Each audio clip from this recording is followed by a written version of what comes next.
All right, everybody, welcome back to another episode of the Macro Perspective. Myself, Marcos, Seamus here. He's wearing glasses today because he feels astute for those of you that are listening versus watching. And then we are pleased to have our guest today, Rena McDonald, who is not only a great attorney, but also has written a book that kind of helps with estate planning. I was trying to get a little bit of insight as to what that looks like. I've actually gone through Rena's intake process a little bit just to kind of get an understanding of what that is.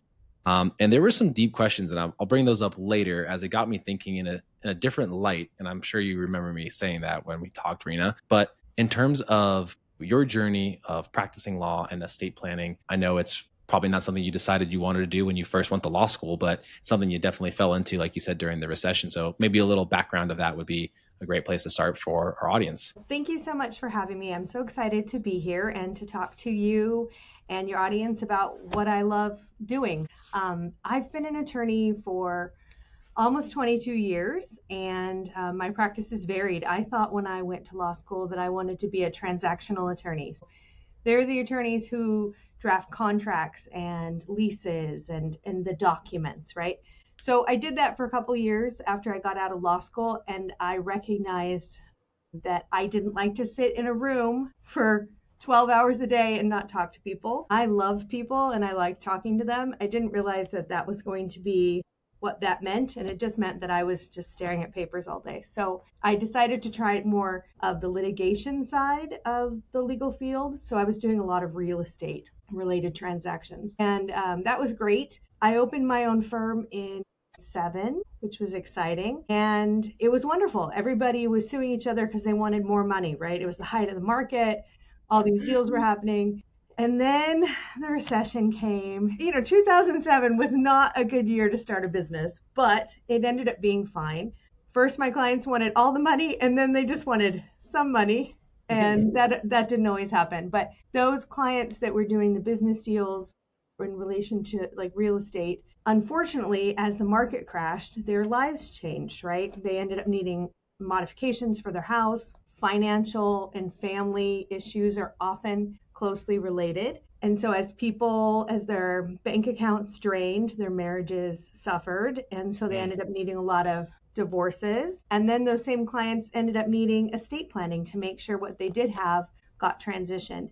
And I really found my niche at that time. I love doing estate plans. I get to talk to people. I know that every client that leaves is better off than when they came in. And I really know that I'm helping people. So that's my favorite thing to do, even though we still practice in a variety of areas at the firm. That's really my favorite. Wow, that's a great that's a great story. I was just watching a movie, Rena, and just it's funny. There's a movie called Margin Call. It's like 15 years old, but it's literally about like the market crashing, and it's like so serendipitous, my favorite word.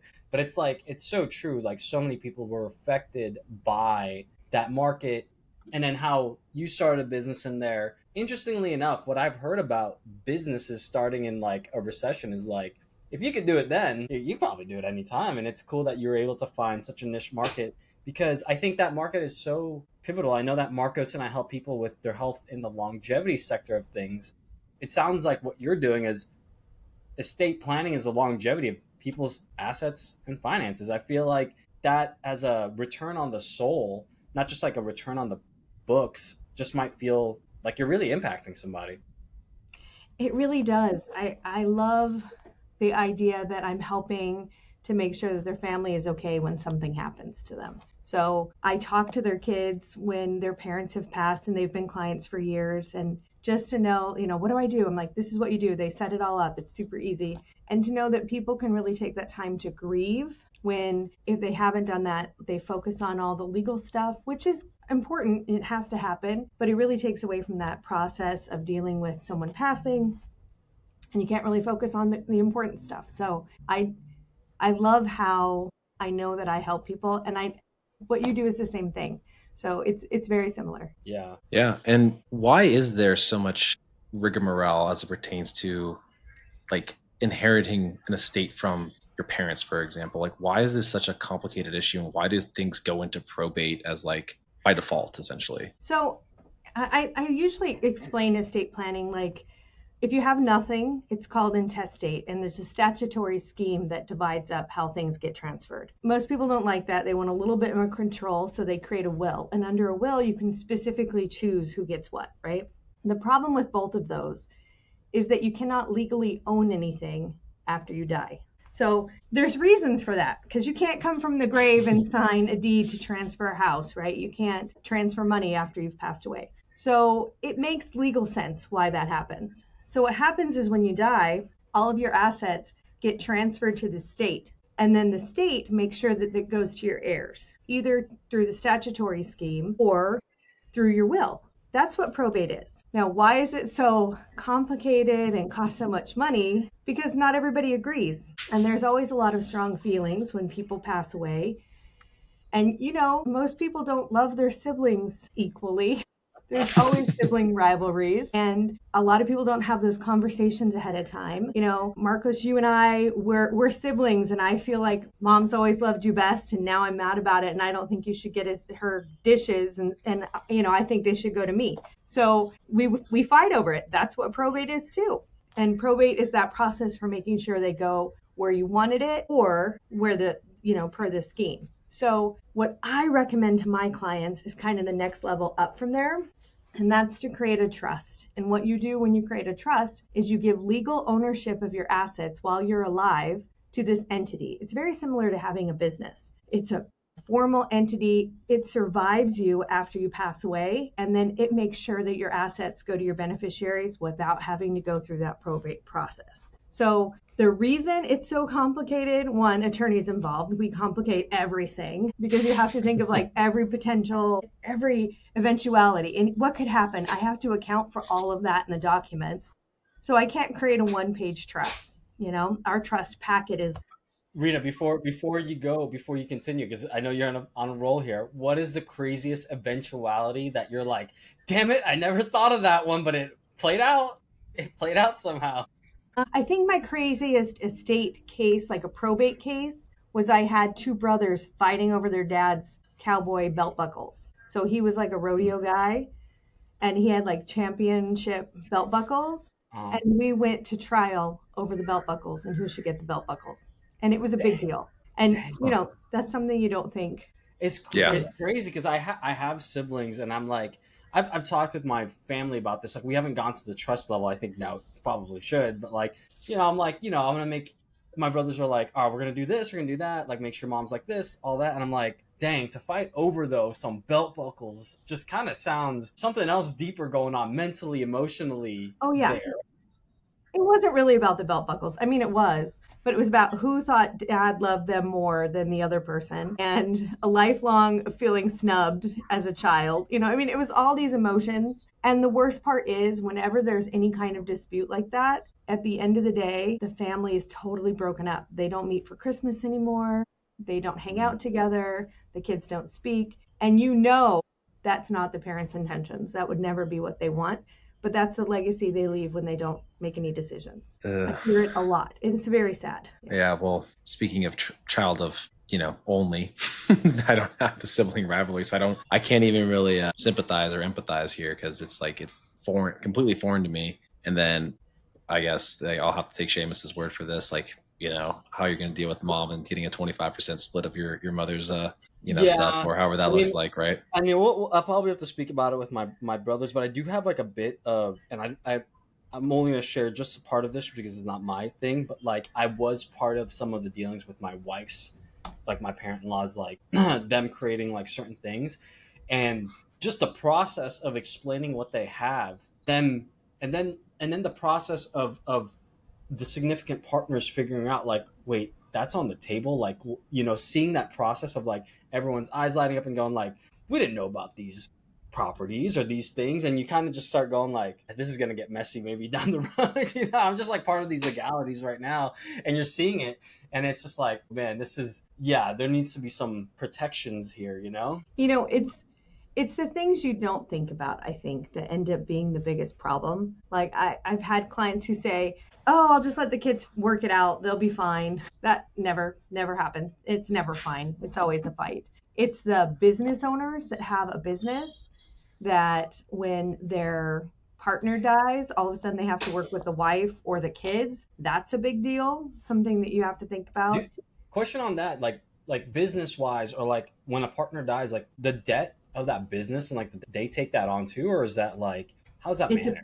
It depends how it's written, right? If your contract says that sometimes the business goes to the surviving partner, sometimes you have unintended business partners, right? The spouse and the kids. Sometimes the business just kind of fizzles after one of the parties have gone. So it depends on what the business structure is and how the debt travels. Usually what ends up happening is when somebody passes away, all of their assets go into what I can, like because it's almost Halloween, I'll say a cauldron, if you will, full of assets, right? It just goes into the pot. Everything goes in there. And then you pull out the debts, whatever the debts are, and then whatever's left over gets split however the people wanted it split or per the statutes. So debts always get paid first before any money goes to the beneficiaries. So if it's debt related to a business, usually if it's set up in the proper corporate structure, like an LLC or a corporation, the individual isn't liable for that debt.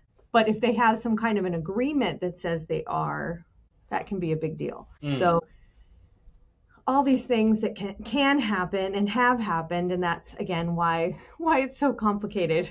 So in that scenario, you're saying it's like a personal guarantee to some sort of like loan they may have procured that obviously has debt associated with it. Right. Okay. Yeah. I'm just thinking like that instance of like if there was two parties doing that. So then the person who, if it is a part of like personal debt, but on behalf of the business, then the other business owner may not have to pay? That's correct. Now, if it's debt that's from the business and the person that passed away is the personal guarantee, the business still owes it, which means the partner still owes it. Got it. Okay. So that makes me think of my favorite attorney joke, which is, what kind of a ship doesn't float? A partnership. Oh, snap. Sorry. No, I think people appreciate that. Hey, guys, I'm not the only one that could have bad, corny dad jokes on the podcast. Yeah. Attorneys have the worst jokes. So then with these complex kind of emotional problems that are probably arising as a result of the lack thereof of the trust, and then the trust obviously helps solidify decisions ahead of time, which means you're trying to, as best as possible with a fine-tooth comb, think about every potential scenario, right, of how it gets divvied up, right? I think for me, when you ask the question about like, who do you want taking care of your kids if you were to pass, it's like, oh, one, Rena, that's morbid. I don't want to think about dying. But she's like, no, you really have to think about this though. And I was like, good question. And then I asked the question of like, should the person who's also taking care of my kids be entrusted with making the financial decisions for the kids as well? And then you kind of had some good points to touch on there. If you want to maybe talk about that, because I feel like you deal with that more than I've dealt with. Okay, so I know a lot of people think that this is a morbid topic just in general, because we talk about when you're not going to be here. But, it's going to happen. So far, Father Time is undefeated. There's no one who is guaranteed, okay? So it's going to happen. No one, and I know I've said this before too, but I have asked a doctor, and I can guarantee that talking about this does not cause people to die. So it's not a known cause of death. So what it does do is it creates this gift you're giving the people you care about so they don't have to stress out about these things when it happens. I often see situations where there's young children and and their parents pass away, and then there's this situation of, oh my gosh, who's going to take care of the kids, right? And how is that going to resolve? It is a much easier process for the children and for the people who are going to take care of the children if they know that those expectations ahead of time. So while it's a little morbid, it is a gift you're giving to the people you care about. So I just think of it like that. It's a gift. I often recommend when there are minor children involved, you want to set up. So I like to think of every possible situation, and I like to set the trusts up so that while they're contemplated, they're not specific. So I do have some clients that like to reach from the grave and control everybody's lives, right? They have to have, I had one client, the kids had to go to school. They had to maintain this kind of a GPA. They had to be making this kind of an income at this age to get the rate. Like, it was so specific. Like they had like specific like protocols you have to meet to get like benchmarks. allowance, like a Yeah. task list. Okay, gotcha. Yeah. They had to have a job making this amount by the age of 30. They had to be graduated with this kind of degree by the time of 45 and be making this kind of an income. They couldn't have anybody living with them. I mean, I feel like some of those are I like, don't recommend that. What if I feel like some of those are like, sorry, Marcus. I feel like some of those are like some preliminary things that they can do, but like I felt like I had that thought experiment once. It's like to get access to certain money, like you can't be doing like drugs or like abusing. You gotta like have good health or something. Like you can't be doing certain things. I don't know. To set it up so that your successor trustee, and that's the person that's in charge after you pass away, has some discretion. I mean, you're choosing them because you trust them, right? Yeah. To make the decisions. So I like to set it up so if the children are minors, that there's money set aside if they need it for medical, education, or any kind of an emergency. They can ask the trustee, and the trustee can make their own determination as to whether or not it's appropriate to give it to them. Because you don't know what could happen. Yeah. Your child could be a brilliant whatever, and at the age of 10 need money for college. I don't know. So I don't want to set it up so that they couldn't access that money, right? Yeah.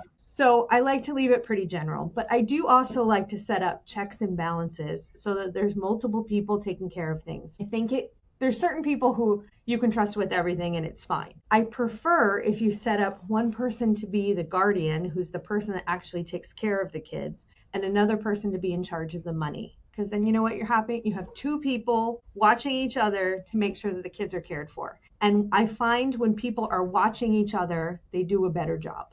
When you know somebody's looking at the books, when you know somebody's accounting for the money that you're spending, you're less likely to spend it on yourself. So hopefully you never pick people that would be making those decisions anyways, but let's account for it. Let's preemptively set up those checks and balances so that there's some protection. And what if the benchmarks were never reached in that scenario for your extremist client? Does the money just continue to be invested in the S&P?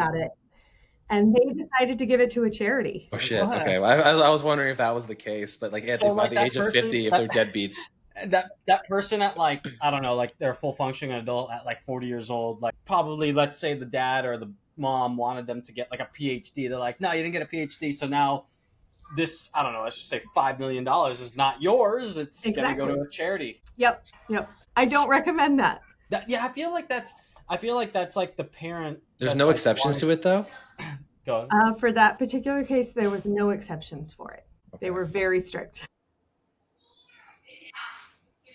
I don't like to judge people, but I would never put those kind of limits on my own children. I feel like it's like a double-edged sword lesson. Like, hey, if you have well-off parents, you know, are you what's that term where you could just kind of get everything in life, like a silver spoon? Yeah, there's silver spoons. Trust fund baby. But then it's but it's also a double-edged sword where it's like, yeah, they had everything, but you didn't hit certain thresholds, so now you got to make it on your own. So I don't know, maybe it's a beautiful story in that kind of way. It was funny because I said to this client, you know, if they're meeting the threshold, the benchmarks you're setting, they don't need your money. Yeah, that's exactly. They're pretty determined individual. Oh, okay.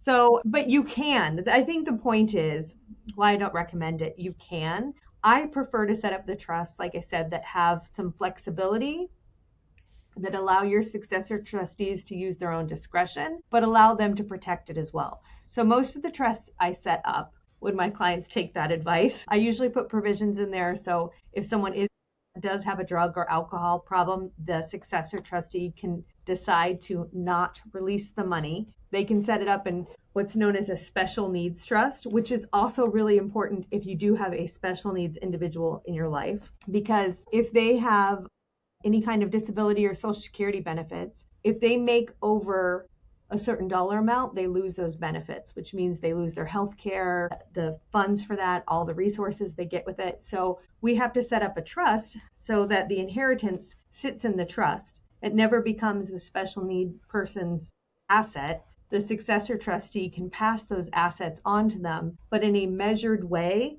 that keeps them from losing their medical benefits.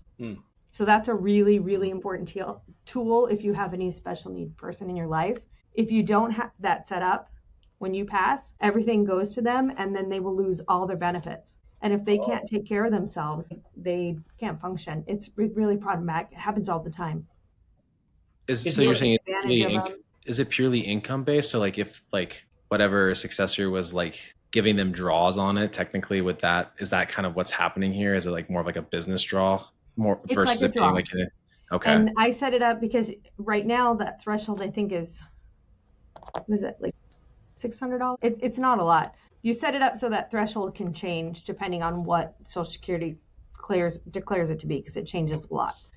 I make that flexible too. And sometimes for a special needs person, like they can buy a house in the name of the trust for the special needs person to live in, but they never actually own it because it's in the parents' trust, even though the parents have passed away. But okay, wait, sorry, Seamus, before you go to that one. So if the trust owns this asset, then what happens if the successor, the person or whoever's in charge of that trust at that point in time also then passes away? Is that there's like another stipulation of like the next in line? Does that person have the ability to probably have like an amendment where they're like, hey, I want this next person to be next in line just in case I then pass away, and then I can no longer help with distributing all that stuff there? Absolutely. That's exactly what you do. I always recommend they name at least 2 people. And then if either of them or like the first passes away and then there's a second one, I tell them, make sure you name a successor. So because they have the right to do that. And that way that lineage will stay until the special needs person is passed. They also have to think about, what are they going to do after they pass? Is it going to go to charity? Is it going to go to the, other family members, however they want to set it up? But those kind of decisions have to be made if you have a special needs child or a special needs adult. This is getting getting hard now.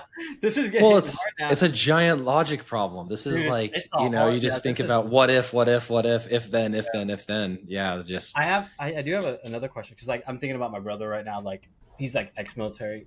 Like is there anything for like specific, like, because you're talking about like specific benefits, like would someone like, let's say in a military capacity, ex-vet or something like that, like what if they had like resources, like, because you're talking about healthcare benefits, like the VA or something like that, they get like a trust, does that complicate things with their healthcare through the VA or different things like this? It doesn't, but veterans are significant in different ways. So our veterans, we're very careful to make sure that they have access to resources for them. Creating a trust doesn't affect anything, but the military does require different power of attorney documents than what like the state of Nevada requires. So I make them do an extra power of attorney document so that it's good for military purposes, specifically if they're going to VA hospitals. And then I make sure that they always have the contact information for veteran services. So if they do pass away, their family can reach out and get their benefits. So their benefits usually, I think it's sad to say, but most of the benefits for veterans are after they pass away. There's a lot of like veteran benefits, death benefits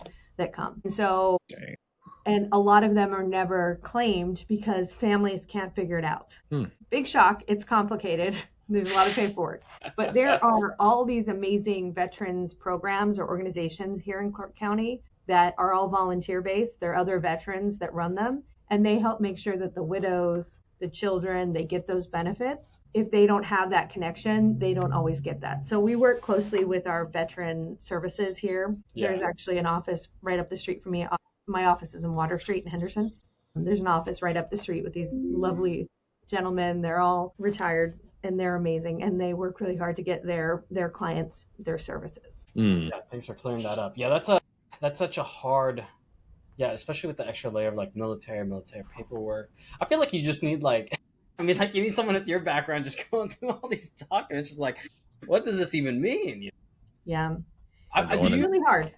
I have a question. I know Marcos wanted to ask something. Like, do you utilize, I don't know if there's certain protections against this, but like, is there some artificial intelligence in there in your day-to-day systems that help you kind of like navigate a lot of like documents and stuff like that?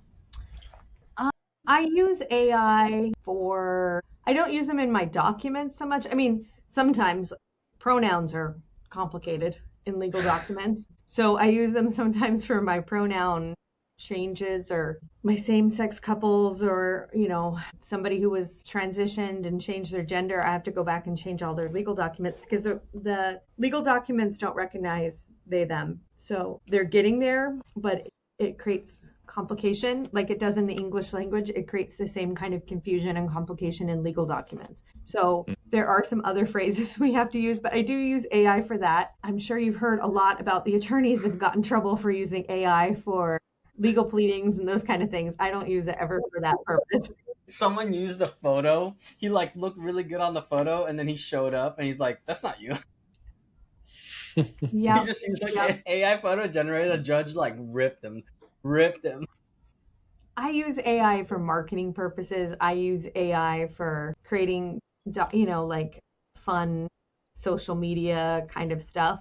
But I don't use it for legal documents. It's not there yet. It's not that smart. You can't. There's too many things in there that are not like, I don't know, objectively probably like what you need it to be. Yeah, I feel like the syntax would be tough to truly, you'd have to have a lot of learning from those LLMs to truly understand how to write it in the proper framework and legal speak, right? The legalese or the torts, right? Is that what it is called technically? Yeah. Well, torts are like violations against a person, like claims against each other, like breach of contract is a tort. Okay. No, I'll tell you guys, when I went to law school, I didn't know that. And my first, I went to go get my books and I'm like, torts, are we going to be baking? Like, what the heck are we doing? I had no idea. I thought that well, so thank you for the clarifications. I was under the impression that torts was the written manner in which legal documents are written in. Like that's like the framework of it. So if it's more of a specific case or violation thing, that's good to know because now you've cleared that up. Yeah. But so with this, the new age variations, right? I'm sure a lot of people will probably ask this question. Why would I want to go to someone who's been doing it for 20 years versus like a free service that's an AI thing that's been kind of popping up really since COVID, in all honesty? Since about 2020, people have these, online platforms where it'll establish one for you for like next to nothing, but you really pay your premiums as you're adding items into said parameters. Whatever assets or things that you're placing into the actual trust itself, as far as my understanding is with it. So I would say if you're not going to hire an attorney and you can find something online for free, do that at least. You've done something, and something is better than nothing, to be quite honest, in most cases. But it's these things we're talking about, all these complexities that you can't put that into a computer. Somebody really has to talk to you about why that might be important. Obviously, having all the years of practice that I do, I can tell you, hey, this has been an issue for us in the past. So you don't want this scenario, which kind of led to my book, to be quite honest. So my book, when I first wrote it, I create these beautiful estate plans, which I'm very proud of. And I think they're gorgeous. And I'm sure you'd be like, okay, but they bring the technological nerds in both Marco, like the tech speak, like of like in your work, like I'm very much about that. So be proud of it. I love it. And so when people are like, it's a lot of documents, I know, isn't it beautiful? I just love them. But so we all have our muse. I create these great things. And then my clients would pass away and their families would call me and say, what do I do next? Right? So it used to be really easy. And I would say, pretty much just watch the mail for a couple of months, right? You'll see what's owed, what's owned, because people don't write that stuff down, especially today. We're also cybersecurity afraid to write things down, right? Mm-hmm. And so I had a list, and I'm like, make sure you write these down and keep it with your estate plan so that your family knows what kind of credit cards you have, what kind of assets you have, all of these things, because that's really, really important. That list became like a little booklet, and I finally was like, you know what? I'm just going to write a little booklet kind of thing, and just give it to my clients. So I went to a publisher, and she's like, oh no, you've got to write this, like, we got to put this out there. And so I've been really surprised at how well it has been received. It grew a lot more than I thought it would, to be quite honest, from my original little list. But it's that passing of the information that you wouldn't know if you didn't know that you needed it. So as business owners, it's so important to make sure you write down your business information. Your spouse might not know that, right? My husband and I were both business owners. I know where he banks. I think I'm a co-signer on his bank account. I don't know his bank account numbers. He doesn't know mine. I don't. He's a cyber guy. So he's an IT person, so he knows all the passwords for everything. I know where I take the kids to the dentist. I'm not sure he knows that information, right? So it's that kind of sharing information that if something happened to me, I know he can find that in the book. And he know, you know, Yeah. I can find his stuff in the book too. So it's that kind of sharing that's really important. And I think part of that is when you use free platforms for things, you get like the entry level, and that's great. But your family's still going to have a hard time if something happens to you because Yeah. they don't have all this other information. They don't have all these other resources. They don't know what could happen. So it was a Yeah. long answer for. No, that's a great answer. I mean, first off, we got to rave about this book because it's kind of true. Like there's like voids and dimensions about your partner, trustees, or people you just don't know anything about. I mean, you know the person, but you don't know their day to day. You don't know where their passwords are hidden. What corner, drawer did they put like that little thing, that USB that you needed, or where's that safe? Like you just don't know these things. And I think having like a running document, whether it be through your book or they go through your book and they have it digitally, if that's something that they do, because like people share We have a Apple digital Notes or version like of the Google book Keep. too. Yeah. And just kind of having those things ready is important. And I mean, Marcos and I say the same thing about kind of like with Google, Chat GPT, everything like that. It's like 99.9% of the stuff that we talk about with health and wellness, you get it. It's right there. That's not what you are paying for when you're paying for a professional like Rena. You're paying for nuance and not just expertise. I think there's something beyond expertise and people just don't understand. It's called wisdom. Wisdom. I think that wisdom of being there with this person who's seen a plethora of people within the same issues that you've had or issues you don't think you may even have, and they already have an answer for you before, instead of having like a Google or this. It's not that you take the person's expertise out of their own hands to make that autonomous decision. You just help, I guess, like reassure them of, hey, I've seen this before. This is how it's played out. This is the path you can take, or you can be blind going into it. I would call that experience, but absolutely, it's very similar to what you guys do because we're not rewriting the word, right? It's nothing that's completely original. It's nothing no one's ever done before, but it's the way you present it. It's the way you give that information. It's the way you explain it. I did not realize that speaking human was going to be marketable when I became an attorney, but I think I speak human quite well versus legal, right? I think it's great. You can go into an attorney and he can use, or she can use some crazy big words and you have no clue what they just said to you. That's not effective, right? I'm sure you guys can do that too. You can talk about micros and macros and I don't know, all the terminology you could use, and I would be like, Don't get me started. Don't get me started. Okay. Yeah. Like, I have no idea. The jargon between it and like I think being able to disseminate information down to like quote the lowest common denominator is it might be the most useful skill in modern times given the fact that everything is so readily available. So if you are able to delineate the differences and how like what it actually means, it is so freaking valuable. No one's gonna listen to someone, right, Marcos? Like when they're going through like the hardest time of their life and going like, "Let me break down all this lawyer lingo." Like, dude.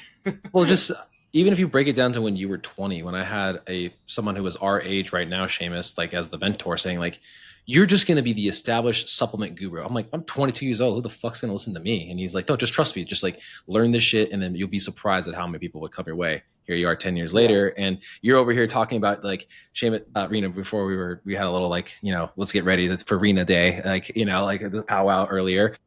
He's like, dude, it's basically like I'm doing the same job, but like I have to like know the SKUs and the formulary that's now a part of my new job versus the old job. I know what I'm looking for, but I don't know the name of the product. And so it's just like funny because it's like, he's like, I gotta peddle this new thing, even though it's like the exact same thing I've always been like talking about based on blood work and biomarkers and stuff. So it was like a funny conversation and bringing back to like, how do you break it down? Hey, basically your gut needs a little help, right? And here's the liver defense thing. But he's like laughing. We're laughing as he's like, I don't know the name of the product yet though, because it's week 2. That's funny. But yeah, it's shocking. I often deal with people in very stressful, horrific situations, right? I go to hospitals quite often and deal with people when their time is short and they don't want to hear me talk about the successor trustee is going to convey to your beneficiaries. I'm just going to tell them, hey, your stuff's going to your kids and this is the document's going to do that. That's what's important. That's what people want to know. I think you don't get that when you use AI or free or even discounted platforms. You just don't get that compassion, you don't get the explanation, and you don't get the human contact, the human speak, the human language. Yeah.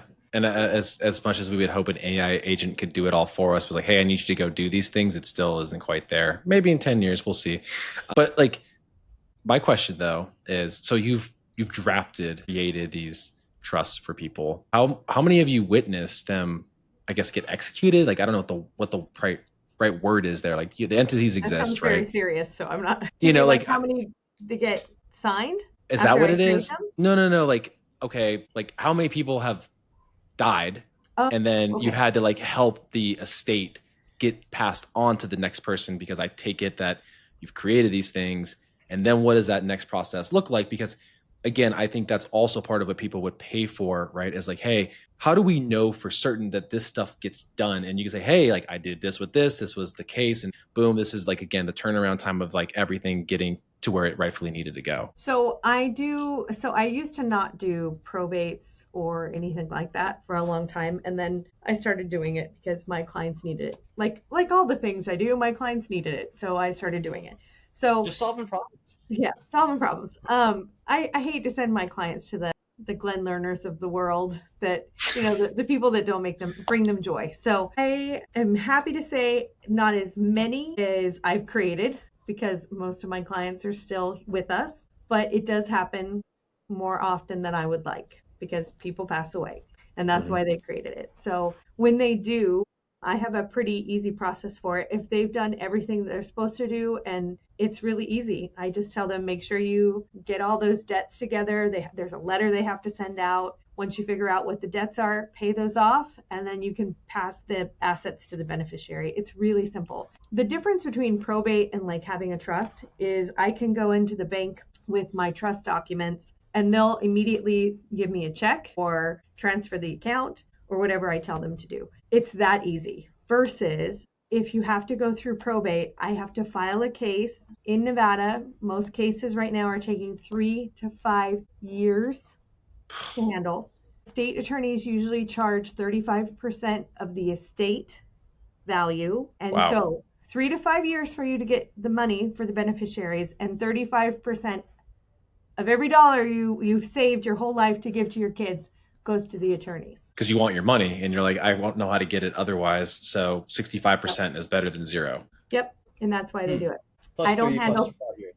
I would tell you, I don't do probates that way. I charge hourly for however long it takes. Most probates don't take that much work on the other end, so we charge significantly less than other law firms to do them. I don't think attorneys should benefit from your life's work. I just don't think that's not why I do it. I do it to help my clients. So that's me, but I'm always sad when I get the phone call that like, oh yeah, you did this for my parents. But on the same token, I'm happy to know that they're, okay. And I'm like, okay, this is what you got to do. And you can do this yourself. You really don't even need me for it. But if you have questions, just email me. And most of the time, those clients don't even retain us because they don't need us. That's the whole point, is to not need an attorney. Okay.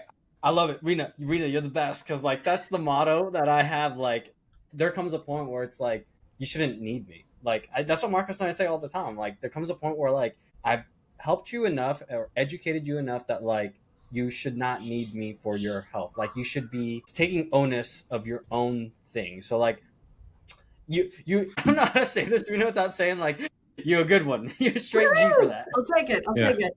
Who would have thought there's so much like synergy between what we do? But exactly, there's a point. I don't want them to need me. That's the whole reason we created the documents. Yeah, having a tried and true process, and again, quote unquote, your book is effectively your IP, right? Like, hey, if you do this, and then you also like sign up with me once you're ready for that phase, because obviously like the fees of getting that all done is, it's not overly expensive, but it's, it's a good chunk of change to like make sure it's all set up properly and get done and it's buttoned up. And I could tell you this much. Ironically, my mom this morning, as we're on a morning walk, was like, I think I need to give Rena a call. And I was like laughing. I was like, really? She's like, yeah, like, Seamus, long story short, Rena did my parents' trust, unbeknownst to me prior to knowing Rena at all, right? She actually ended up being a good friend of my dad's boss back during that time, probably right when you were getting started with it, Rena, now that I think about it, during the recession times. And she's like, she's still doing it? I was like, yeah, she definitely is absolutely still doing it. She's like, okay, cool. Because we need to add the new property into the trust. And, we need to make some changes there. And I was like, cool, go through the process. I'm going to see her today anyway. So I'll let her know. Call me. Yeah. We'll take care of it. Yep.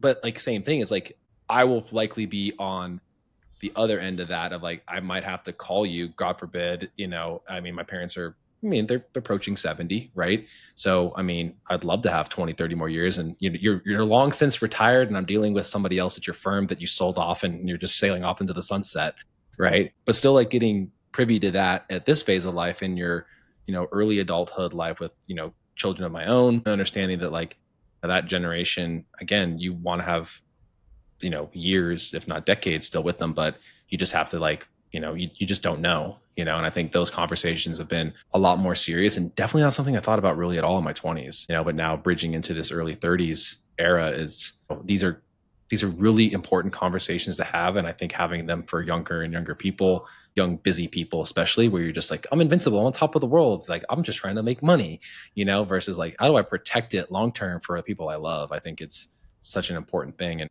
part of our mission of our like pillars of health.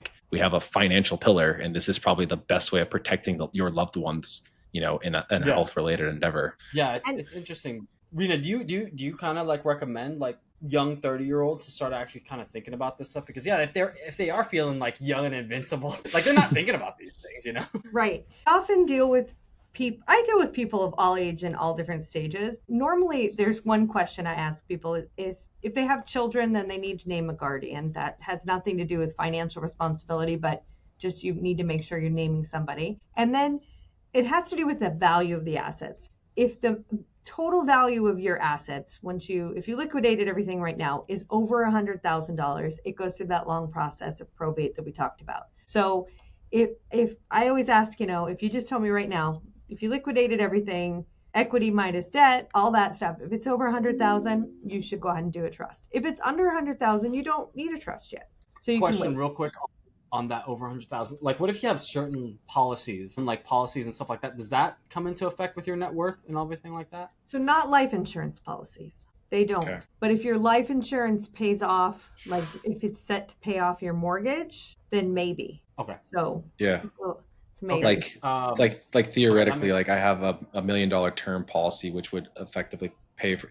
I guess that's the other question. Do you pay taxes? But it's not set to pay off your mortgage. It would go to whatever. That would be fine. But there's some life insurance policies that guarantee a payoff of your mortgage. Mm-hmm. So then your beneficiary would inherit that property debt-free. Then it probably would have to go through probate if it was over 100,000.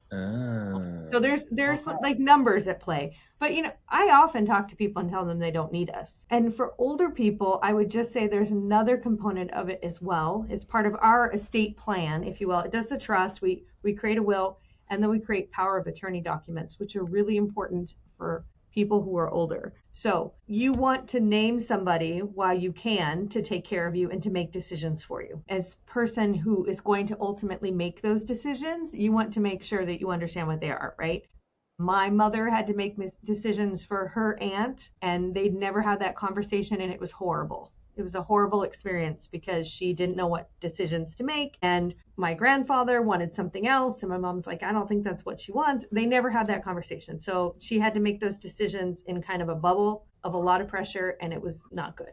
But more importantly, if you don't make those decisions ahead of time and you don't name somebody to make those decisions, and you need those decisions made for you later on, and I'm not talking necessarily end of life, but like long-term medical care or long-term financial care, whoever wants to step up to do that for you is going to have to apply to become a guardian for you. That is another long, messy, expensive, ridiculous process that they have to go through the courts to do that. Versus if you just sign the power of attorney documents, that's why we put it all as part of our trust, you've already named somebody. So if you can no longer make decisions for yourself, and a doctor determines that, it's not an attorney or the person or anybody else, a doctor makes that decision. So if you no longer have capacity to make that decision, you've already named somebody who's going to step in and make sure that your bills get paid, that you get put in a home if you need to, that you're receiving good, competent care. Versus people fighting over it, or worst case scenario, the state can appoint a stranger to make those decisions for you. That's the worst. It's the worst scenario. So that's really important for people who are getting older as well. And I emphasize that even if you decide not to do the trust, do a power of attorney, even if it's not with me, just do something. Because if you don't have that, you're gonna regret it. Especially if someone's getting older and like maybe like cognitively they're kind of like not doing well kind of thing. You can't wait until they can't make those decisions. Because Gotcha. that's when Yeah. the court has to appoint a guardian. So you have to do that ahead of time. So people who have history of cognitive issues in their family, they absolutely should be getting those things done early and should be Earlier. looking at them Gotcha. often. I only ask this because, like, I mean, Marcos and I look at that brain span. We're always looking at, like, you can be a certain age, but like, if you got health history, you got family history, and it's like you could be on top of the world, and the next day you're not, and like you could be young still technically, like so. Yeah. We had this scenario recently where I represented the child of this person. He had gotten married, so it was him and his new wife living together. He apparently fell in the home, and the new wife has cognitive issues, so he was in charge of her. So he fell and he laid on the floor for 3 days because he couldn't talk. He explained to her that she needed to call 911 to get her help. So I think he broke his hip. He laid on the floor for 3 days before he could get help. And by the time they got him there, then he could no longer make decisions either. So even though they were both married to each other, we had to get a guardianship for his daughter to be able to come in and take care of him. And it was a mess because the new wife also needed her child to come in and be a guardian for her because they couldn't take care of each other anymore.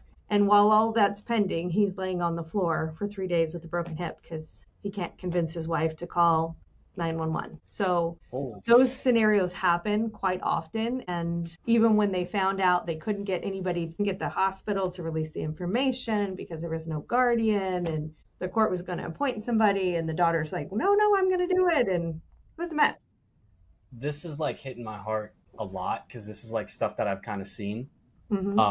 And it's like, this is why it's so important to have, like, Marcos and I are talking about this, like that nucleus of a family where it's like, the older people, like in my culture, like I know Marcus's culture too, but like in Filipino culture, like we're constantly checking on our older people all the time. Mm-hmm. So it's like, I know what's going on with my father-in-law, and it's going on because it's like things happen. It's like 3 days to not hear from somebody. It's like she had called and talked to the stepwife, and she was like, "Oh, he's sleeping," because she just didn't understand, and so she couldn't even convey it. And the kids don't live here. It was a mess. But also feel like with an older person, like, or retired at that age, like getting out in your community, because then the other community members can like kind of check in on you too if there's something in the home that's not allowing other. Right.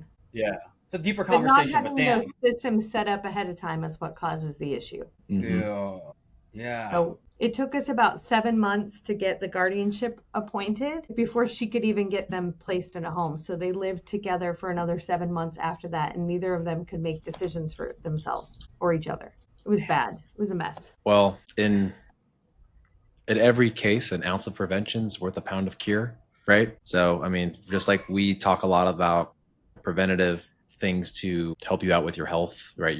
This is another thing to be very proactive and preventative with. And I mean, taking these steps to pre-plan for these things when, again, you are all young enough and cognizant enough to make sure that it can be done is, like, don't put it off, just like any other like health screenings. Again, men are notoriously bad. Like an hour of your time here and there, if you're just kind of like working on it or something. Not even maybe. I mean, yeah, I think a lot of stuff gets done, but like shedding light on this, I think, is like super helpful, especially, again, like you just said, like instances like power of attorney and guardianship and just all these like little things, especially because, again, if you have, we all have parents that may or may not be alive, right? We had to get here somehow. And, if you are able to still have them in your life, you should be thinking about, okay, well, what happens and who's making those decisions, and coming together, again, especially if there's 4 potential people that could be in that room making a decision, and they're all arguing at each other, because it's like, again, the emotions just get the best of each other, and no one can then make a decision. And then, like you just said, then 7 months or 3 to 5 years with different things that just get tied up, and you're chomping at the bit to just get this action done. So, I mean, I didn't realize the length that it would take to get something like paid out, or how long the probate process could really take. I mean, I've heard about it. I mean, I think the last time someone said something was like 18 months, but now you're saying it's like 2 to 3 fold. that 3 to 5 years is the average in Nevada. that for yes. for just not doing some estate planning with like a Rena or going through the book, and it's like it's just a quick practice of just putting it in your day to day, or like, I mean, I don't think you're gonna do it forever. You're just gonna, hey, just finish this book. And it's probably like a few So hours, you know. that's the thing is I create these documents. So on average, the whole thing for the client's perspective maybe takes an hour to set up and an hour to sign, and then maybe an hour of just follow up. Okay, so maybe 3 hours tops, and I don't even think it takes that long. And then I just tell my clients once a year, like at New Year's when you're doing your resolutions or you're checking all your boxes, just pull it out and make sure everything's current. If it is, great. You don't need to do anything. If you need to update, give me a call. We can fix it. We can update things really easy. And so maybe less than half an hour a year, and you're saving all this energy and time later on. And it does make such a huge difference. All right. Well, I know what to do with my family now. Yeah. I mean, there's four of us, four brothers, and my mom. You know, she's. I mean, you know, so it's going to be important. I My hope your mom's young. family She's never 21, has she's to have 21. any fighting. Yeah. My mom says her age is forever 21. So, you know, I don't know. I don't know what her real age is. You don't know how old she is really? I honestly, like, I like, my mom's got the good aging genes. So, like, she still looks young, you know? Good for her. You can ask Marcos. You know my mom, right, Marcos? You're like, I don't know. I don't know. I couldn't tell you. I mean, I could work some simple math. I think you said that she mentioned something about being around her 20s and you're 31. So therefore, I bet you she's early 50. But, you know, that's just me doing some quick math. All four of us. I mean, Seamus Sullivan, he's Filipino and he has an Irish name. So, you know, therefore, there's that going for him. It's a very Irish name. I know, but it's so true. I think, yeah, it's just making me think a certain way because it's like health, the way Marcus and I look at health and the way things happen, and just like in our culture, like it's there. I'm also going to tell my wife about this just with her family, just because she's got a few siblings and they have grandkids already, and her parents are a little bit older than my parents. So it's like, all right, there's a lot there, but like let's stop a lot of that infighting. Let's stop a lot of that emotional, you know, issues ahead of it. I mean, it's probably still going to get emotional, but it's probably going to save a lot of infighting if we can. A lot of bad feelings. Yeah. Which is not what you want. Yeah. And I mean, at the end of the day, you have a book for Because I Care. We do this because we care. And I think for more people to constantly be learning is, you know, the mission of the macro perspective and, you know, painting pictures on these very, again, broad topics and kind of niching it down to be a little bit more micro, even though we touch on a lot of the macro things to circle it all back together, is really important. And that's what each episode has done. And thank you for highlighting all this stuff today. I think it's amazing that you have tools to get people started for as little as $19 to start asking these questions and start building that, again, like simple things like accounts and passwords, and have it be written somewhere, and then be like, hey, like I took the time to do this, wife and or kids, like find this book, like, you know, so that you kind of have that. And I think that is a great way of like obviously being able to not have that chaos and that kind of chaotic moment. You know, it's you know, the fact that the journal is specific to things that happened kind of posthumously, I guess, right? Like I'm sure everybody will think like, thank God Dad had the foresight to make sure that this was done. That's what my clients tell me when they find the book, and they're like, oh. And there's even like sections where you can like leave notes, and you know, that stuff is special. So that's what they all tell me, that they really appreciate the fact that they wrote all that down. It just made it all easier. And that's what you want. You just want to make it easier. Yeah. So I'm checking out the book right now on Amazon. I'm checking it out right now. Yes. And well, from we too made a journal, Rena. We need to make an edit to it because it was meant to just be like a V2 on that. Yeah. Yeah. But we learned that the margins inside of Amazon publishing is kind of hard to like write on the left-hand side of the page. So we got to rework a little bit, maybe make it like a spiral bound version or something like that. But yeah, I talked about that too, but it's not, I try not to put anything too close to the margins because of that. Well, live and learn, you know, it was our V1. And so, you know, like the fact that like, you know, it's had, I mean, a lot of people have, you know, great success with like utilizing it, finding those little notes, like you said, on top of it too. And I mean, really like part of what, you know, now that Seamus and I have been doing this, is it 3 years already, dude?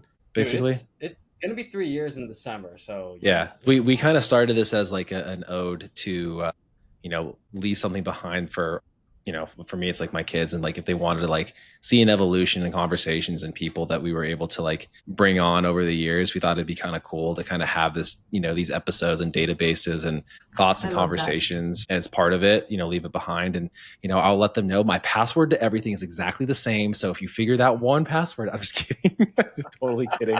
I need to figure this out. Rena, no, seriously, thank you so much for jumping on. Honestly, that last hour has me got to thinking about a lot of things, but like not just thinking, but like got to start implementing just like the quick little journal things, and you know, reach out to someone like you. Maybe I don't know if you practice in California, but you know, probably out here. So I don't is there practice anything in California, though I'm sure I can send you to somebody great who does. Yeah. And just so you know, if you are if you do live in Nevada, specifically Las Vegas, and you want to contact us, just reach out. Make sure that you mention the podcast. We don't charge for consultations for referrals. Otherwise, we do charge a consultation. So you can offer that to your podcast listeners if they're interested. And if it's not something I can help with, I know great attorneys around the country, so I can refer you to somebody else who will take really good care of you. Perfect. Hey guys, you heard it here first. So Las Vegas listeners and Nevada people, if you're looking to get started and want that free consultation, please feel free to reach out to Rena at the Eclipse Law Group, right? I do know that. Yep.